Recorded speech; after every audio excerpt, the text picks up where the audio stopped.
guys, I've been thinking lately, and us millennials, we have really weird terms.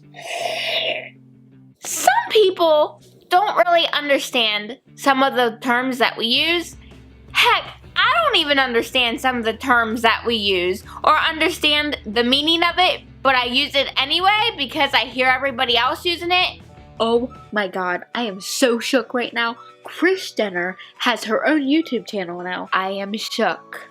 Really shook. I know, wigs are flying off.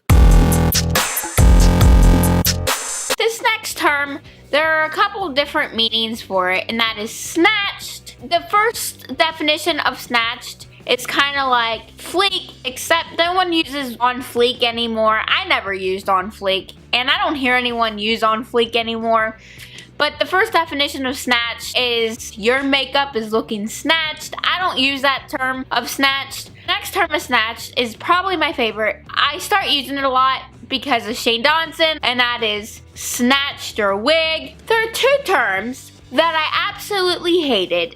It's not really used anymore, but it was used around 2011 and 2012 when I was in high school. All the guys would use it, and they would use these two words together, and that would be YOLO and swag, while wearing 5 different pairs of pants. Who needs to wear 5 different pairs of pants at the same time? Swag. You only live once, so why not wear your hat halfway off your head and 5 layers of pants? Oh yeah.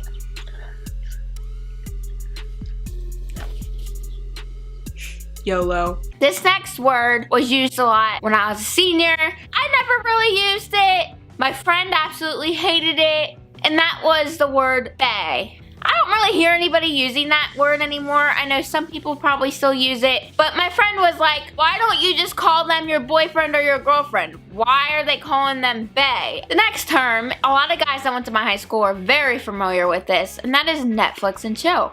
At first, I had no idea what Netflix and chill meant. I actually thought it meant, let's just watch a movie and eat popcorn. I'm not kidding, I thought that's what that meant. I didn't know it meant let's watch movies and hook up. So when somebody asked me, hey, let's Netflix and chill, I was like, oh, that sounds fun, let me go get the popcorn. For some reason, a lot of guys my age don't even want to go out on dates. They rather just Netflix and chill. Hey girl, do you want to Netflix and chill? No, forget you. I absolutely hate that, and I will not do that. I will watch Netflix with you, but I'm not going to hook up with you. This guy that I knew since high school, I liked him my senior year. I met him through a friend. We were going to go to prom together. He asked me if we were going to hook up after prom. I said no. Guess what? He stood me up. He stood me up for homecoming. He stood me up for prom because of that. I still talk to him after that. I don't know why. He contacted me. Let's go to the movies. I'm like, okay, cool. So we actually did go to the movies that time. Afterwards, he left me stranded in the movie theater because I wouldn't hook up with him. So I hate the term Netflix and chill because of some of the guys that I know. And no, not every millennial guy is that way.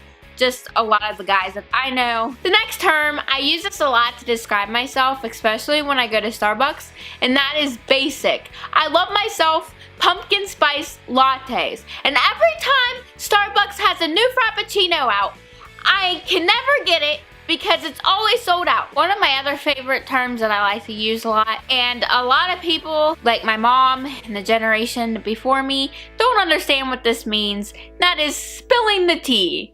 Oh my god, Courtney, did you hear what happened at Joann's last night? Spill the tea. Spill the tea? You better not spill tea on my new carpet.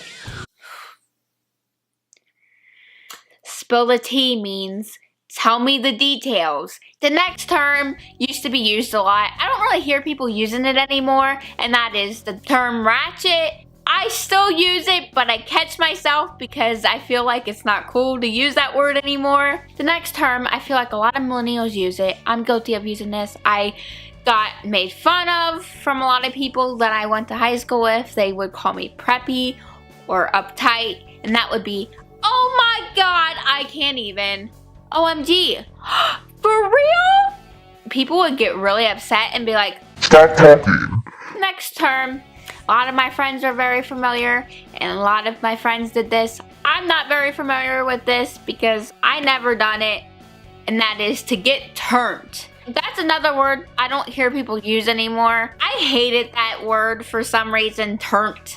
I don't know why I hated it so much. Every time I heard it, I just like cringed. I'm like, oh my god, stop. The next term I feel like describes me very well. A lot of people will associate this term in a negative way, but I don't think this is very negative. I actually think this term is kind of positive.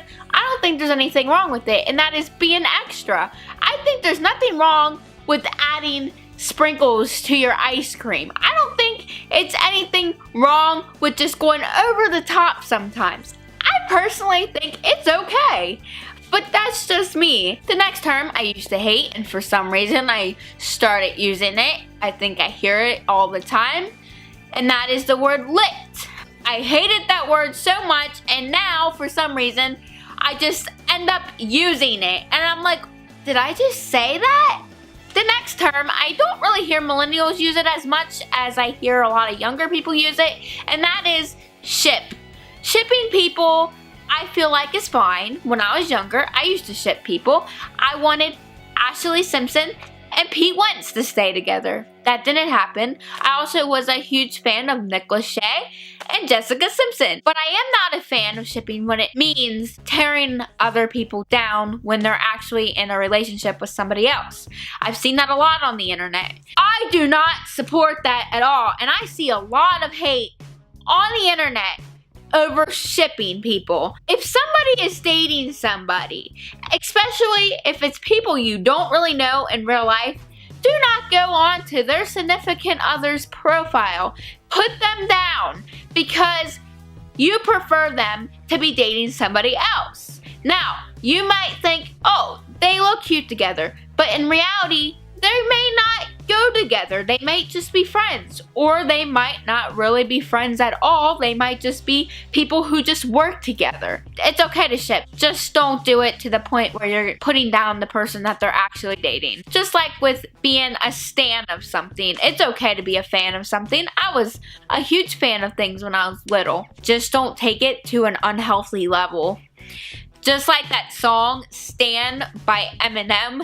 "Dear Slim, I wrote you, but you still ain't calling. I left my cell, my pager, and my home phone at the bottom. I sent 2 letters back in autumn. You must have not have got them. There probably was a problem at the post office or something. Sometimes I scribble addresses too sloppy when I jot them." I am so sorry for that. Do not take it to that level. Alright guys, if you like this video, give it a thumbs up. Don't forget to subscribe and click that notification bell at the top of my page so you don't miss a new video. And leave a comment down below. What is your favorite term that you like to use all the time? Bye!